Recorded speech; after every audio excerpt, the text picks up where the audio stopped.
Hey, it's Dr. Shelley Meyer. Welcome back, or welcome for the first time to my channel if you're the first time viewer and listener. I have a YouTube channel and a new podcast, Women in Medicine Be the Change. So today I'm interviewing Dr. Sima Pendharkar. She has a background as a hospitalist, but also in leadership roles in hospitals and institutions, but also in the tech field as far as healthcare goes, and has been part of incubators with that. She recently started her own telehealth company and is actually seeing some of those patients in person and doing both. So please join me for today's conversation. Please like, subscribe, and share this video out so we can help the channel grow. And for the podcast, please rate and review. That's a new venture, and I'd love to get your support.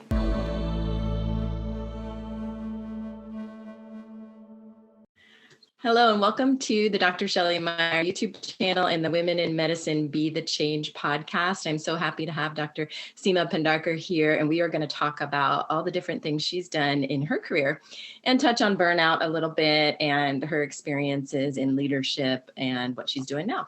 So welcome, Dr. Pendharkar. I'm so happy to have you here. Thank you. Thanks for having me. Yeah, it's so great. So you have some interesting diversity in your resume or what you've been doing.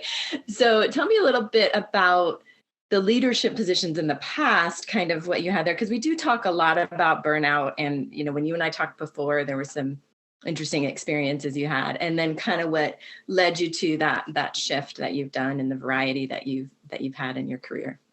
Sure. Yeah. Thank you. And thanks again for having me. So, when I originally started practicing medicine, I really had a passion for the clinical aspect of patient care. But the more that I got into it, I sort of started really understanding and learning hospital systems. And I saw, certain inefficiencies. I saw my colleagues getting burned out. One moment that I really remember that stands out is I was working in my first job as a hospitalist in San Francisco at San Francisco General Hospital. And I remember a colleague coming into our workroom. We were all just doing our notes and our billing for the day. And they just, had a complete meltdown and started crying and just, were expressing some of their frustrations and difficulties. And there was just a palpable silence, and nobody really knew what to say or what to do. It was just a really uncomfortable moment. But I think that some of those moments that I've seen have really kind of highlighted for me that,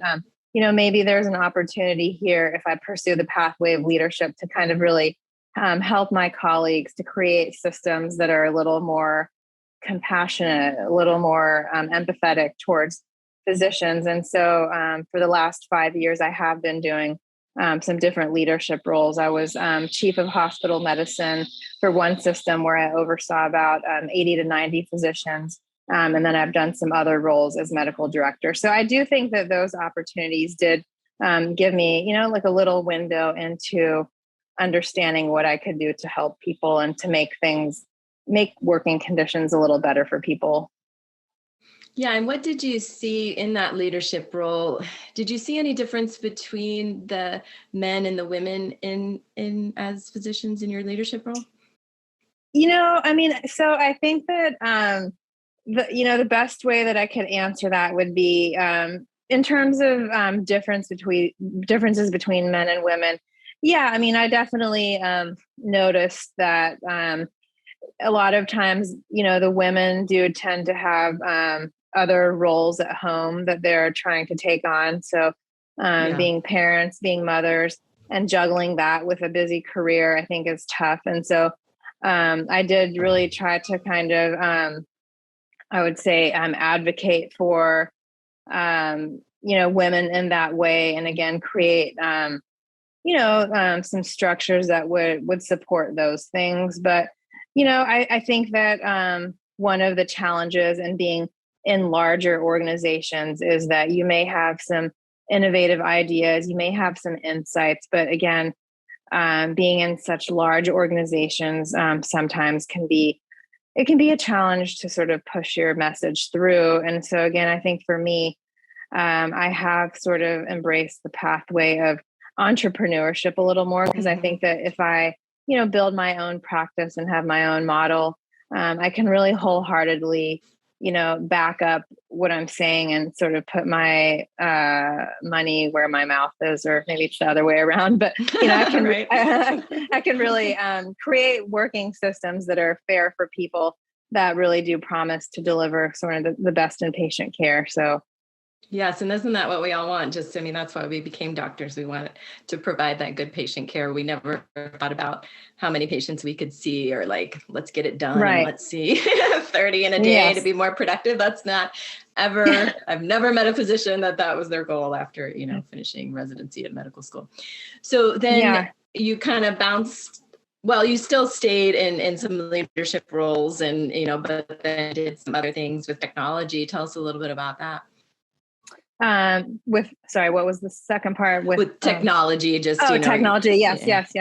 Yeah. So, again, I think every experience in life is valuable and helps you in a way. So again, I don't regret any of the leadership roles I've taken on in larger organizations. And so again, in terms of my passion and vision for incorporating tech into healthcare, I was fortunate enough to be in the Bay Area in my first job out of residency. And so that was pretty cool and interesting. I connected with a lot of designers, developers, and, just really got encouraged from a lot of people in terms of being able to design tools that would really be friendly for patients, And another point that really resonated with me one time was I was rounding on a patient, and I was with a team of, like 20 people, like, residents, interns, pharmacists, just a whole huge crowd in this patient's room. And he was a complex patient with probably 10 to 15 medical problems. And so I let the resident just explain what was going to happen to him. Then they went on probably for like 30 minutes. And then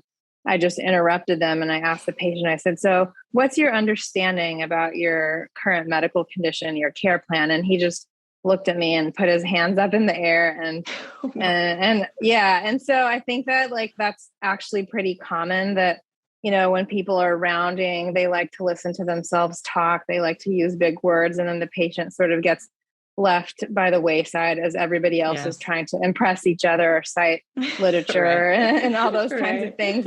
And so that's when again I had this aha moment that this is really I want to really put this information into the hands of patients. And that's why I'm here. That's why I chose this profession. I want the patient to be empowered. And so I basically started designing an app for patients, which I'm still committed to that vision, again, of giving a patient really just like a care plan in patient language. And I sort of like to think of it that doctor jargon is like one language, and that has to be sort of translated into the most common basic information, which I think is something that a lot of people still don't get it, or they don't actually put it into practice. At least that's something that I see in hospital settings a lot.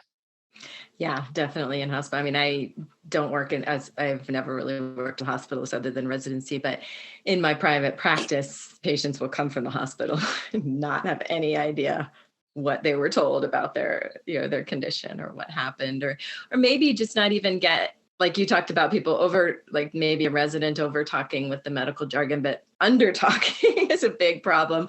Like rounding at 6 a.m, telling them, something that they can't remember and maybe spending 5 minutes with them. But I know that you can't blame the physician for that a lot of times, because the amount of productivity stress and everything that's put on us as physicians in all settings is intense. So I do. I think people try their hardest, but sometimes they just don't have those tools. And my dad was actually recently hospitalized for a heart failure exacerbation, and it was interesting to get it from all different angles, because now I'm the daughter of a patient. So his team was amazing, though. They would call me every day, even the consultants, and they would go through things. We'd put it on speaker. And even then, I'm going to have to go home with my dad and help him and really hold his hand, because it's very confusing, even for people that have lots of degrees and understand stuff. Yeah, it is. And then you've done some more recent venture into telehealth. Is that correct?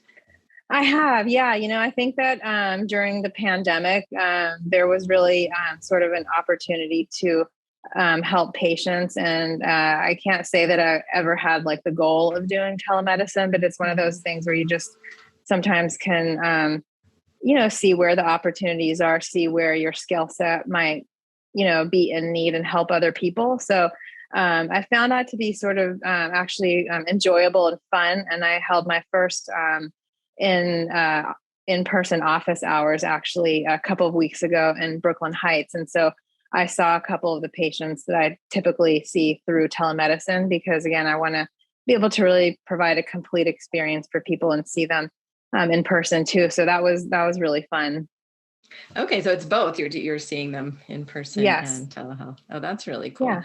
Yeah. How do you like this new venture as opposed to, being more in kind of the hospital setting? What kind of opportunities does that allow you, and how does it make you feel? Yeah. It's interesting because I've been practicing as a hospitalist for about 10 years now. And I do really like the high acuity situations. It's definitely challenging and interesting, but I do also feel that as I get further into medicine, I really value those relationships with people, and giving them sort of that complete full circle of health. And that's really like my vision. I would love to have a panel of patients that are just doing amazing. They understand their health, they embrace it. It's like I've have this vision of maybe having this clinic with a waterfall and yoga classes and like Yes. nutrition classes, like just the whole wellness package. And it's funny because my mentor, he's letting me use his office space, and he had been practicing medicine for about 40 or 50 years and was really successful in his practice. And on my first day, I just saw a handful of patients, and I was just having fun, spending time with people. I even took the medical student out for lunch that day. And at the end of the day, he goes, I was seeing like about 60 patients a day. What's your plan? And so and you said, that's not my plan. Yeah. I was like, my plan is like more of like the waterfall, the yoga, all those things. So, right. Yeah. So, yeah, it's exciting. I mean, I started my own practice, how long ago? 2011. Yeah. And just the difference between, I wasn't in the hospital, but I was in an inner city busy clinic. And then, having the freedom to make my appointments longer if I needed to make them longer or fit people in that day is nice. You want to be able to practice medicine with some freedom and autonomy and the way you want to do it. So yeah. I think you want to feel like you're making a real impact on somebody's life, because I feel like, unfortunately, I have been in a lot of situations where I discharged patients home with like very little information, and I was worried about what was going to happen to them and stuff. So I think that at least when you have your own panel, it's really nice to have that feeling like you can check in with them. Like I love, being in touch even a few days after I've seen them, just to make sure like you're doing okay, is everything fine? And that's nice, Yeah, it definitely does, because it really provides, as primary care doctors, that are to have that relationship with them and to know them and, to understand what they've been through and all different steps of their journey. So I think it's really important to have to have a smaller panel, to have accessibility. And I think the telehealth adds a lot of great accessibility for the patient too. And then that relationship gets stronger. Definitely. Yeah. So that's exciting. Do you want to mention like what your practice is, the name and how to reach it in case anybody's curious? Sure. So we are still going by Moon Telehealth, and we have a website, and you can schedule your appointments through our website.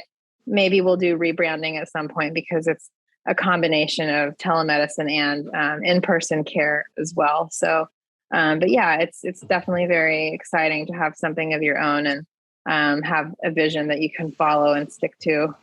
Yeah. And how difficult was it to set up like the technology part of that as far as telehealth? I've never tried to do that on my own. Yeah. I mean, I think that it's, I can't say it's easy, but it's not necessarily challenging either. It's just, I think like with anything in life, when you find something that you're committed to and passionate about, then you find a way to make it happen.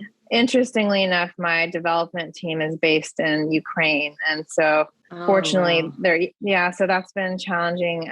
Luckily, thank God they're safe. And we've been in communication, and I'll continue working with them, and they've been great. But I think how are they even still working? That's insane. Yeah, I think they've moved to some safer places and stuff. Good. Yeah. So how did you how did you start finding, where did you look first for resources when you started to venture into this? Yeah, I mean, so again, when I started my first job in San Francisco, I actually had the opportunity. Yeah, I had the opportunity to be a part of this program that UCSF ran for physician innovators called, I think it was called the Catalyst Program. And so they really sort of kind of mentored physicians and put them in partnership with other sort of tech people in the community. And so I think that's really where I kind of picked up a lot of my understanding on like forming teams and like how to build teams, what to look for. And so yeah, I think since then I've been pretty connected into communities of freelancers, whether it's for the purposes of building out a website or an app or something else. So do you know of any resources that, I mean, that program probably might even still exist, but if people were interested in finding ways to do something like this, do you know of any resources? So I think that there's definitely like a lot of what's called like incubators out there. For example, there's something called Y Combinator that's based in the Bay Area. And I think there's a lot of other ones like Dream It Ventures. That's another one more focused on sort of healthcare spaces. But, I think that my biggest tip would be just connecting with other people that are doing similar things. I know that now that we're, fingers crossed, more post-pandemic, hopefully some of those like meetup groups will be getting together. But I know that like, again, in the Bay Area, I went to a lot of meetup groups, like Meetup for Women in Tech, Meetup for just tech, all these different things where you just, I think honestly, like networking is just really invaluable, because there's no replacement for meeting other people with similar passions and interests where you can really just sort of share ideas, share experiences. Great. Yeah, that's a good tip. And then how do you keep your sanity as far as your like self-care routine or work-life balance? What's kind of key to your balance? Yeah. I think that definitely I would say that there's periods where it like waxes and wanes in terms of like how much self-care I'm doing. But I mean, I think in terms of like a basic routine, I try to kind of think about it just like, brushing your teeth. Like you have to brush your teeth every day. You have to eat like lunch every day. And so similarly, I've really incorporated meditation into my mornings. I've incorporated working out into my routines, and even sort of like an evening meditation or wind down period. So I think you have to start somewhere. And one other activity that I really love and enjoy is actually surfing. And so I'm hoping to do a little more surfing this summer, but I'm thinking maybe at some point in my life I could incorporate that daily if I ever. Oh, wouldn't that be nice? Do you live close to the ocean? I currently am in the New York, New Jersey area. So the Jersey Shore has some places where you could surf, and maybe at some point I'll like live in Hawaii or even closer to a beach that would allow for that. That's one of my regrets. I grew up in South Florida, literally like 10 or 15 minutes from the beach. I never learned how to surf. I just kind of, my friends and I sat on the beach and watched other friends surf, and I never learned how. So I'd like to do that someday too. That's I think that, that highlights it's important to have interests and hobbies and like activities that you're in, because we need to get our heads out of the medicine world to kind of escape the overwhelm and the burnout that can happen. So it's great. Yeah, definitely. Passions and outside goals too. Well, it's so great to talk to you today. So if women are interested in what you're doing, they can look at the website. I'm going to put it all in the show notes too, and in the description for the YouTube channel. So if they want to reach out, they can see what you're doing. And I think it's really interesting, especially the tech piece of it and the telehealth piece of it and entrepreneur piece of it. I think we can all learn from that, because it's nice to know you have options, correct? It's like nice to know that you're not stuck. Many of us feel stuck, and you don't have to be stuck. And that's what this kind of what I'm trying to do is help women realize that there's so many physicians out there doing such interesting things that we can all branch out if we really want to. Absolutely. Yeah. And I think that that's probably one key point is that I think people just have to think outside of the box a little bit, because I think a lot of us are trained to just go from A to B to C, to get a W-2 employed job and then just suffer even if you're not being treated well. And Right. if that's one message I'd like to convey, is that it's like there's always like an infinite number of options for everybody. I truly believe that. So I truly believe that too. And I think that's a great way to end today's discussion, because there is an infinite amount of possibilities. Well, thanks so much for joining me. It's been such a pleasure talking to you.